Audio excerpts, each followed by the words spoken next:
আমরা বাঙালিরা একসময় বুঝতে পারি আমাদের সময় চলে গেছে। জীবনের সুন্দর সময়গুলোকে আমরা নষ্ট করে ফেলি নানা রকম বাজে চিন্তায়, বাজে কথায়।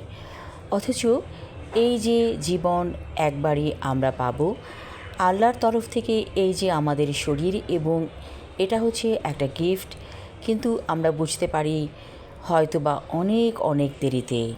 যখনই আপনি বুঝতে পারলেন তখনই আপনি ঘুরে দাঁড়ান। এই জীবন আপনি আর কখনো ফিরে পাবেন না, তাই জীবনটাকে সুন্দরভাবে গড়ে তুলুন।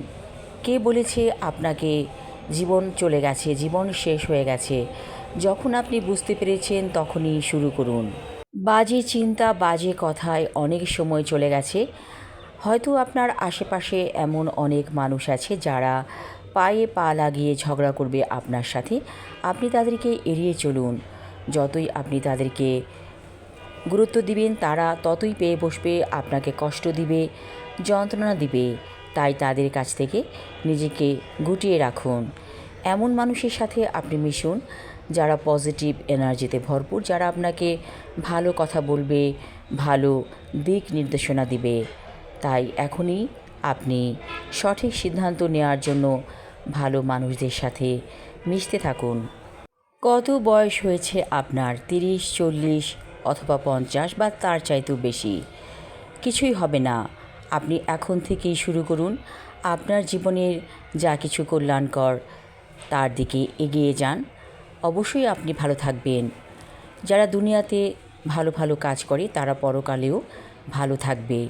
তাই ভালোর দলে থাকতে চাইলে ভালো ভালো কাজ করতে শিখুন। হয়তো আপনার কোনো কথায় একটা মানুষের অনেক কষ্ট হলো, তার জীবনটাই নষ্ট হয়ে গেল। তার কাছে পারলে ক্ষমা চেয়ে নিন।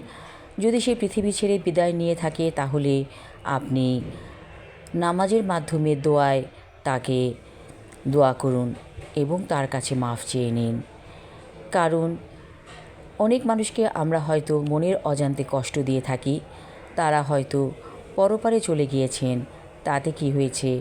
আপনি ক্ষমা চেয়ে নিন। আপনি যতই মানুষকে ক্ষমা করবেন ততই আপনি ভালো থাকবেন। আর মনে রাখবেন, খুব এমন একটা বিষ যা কিনা আপনাকে ধ্বংস করে দিবে। এটা অনেকটা সাপের বিষের মতো।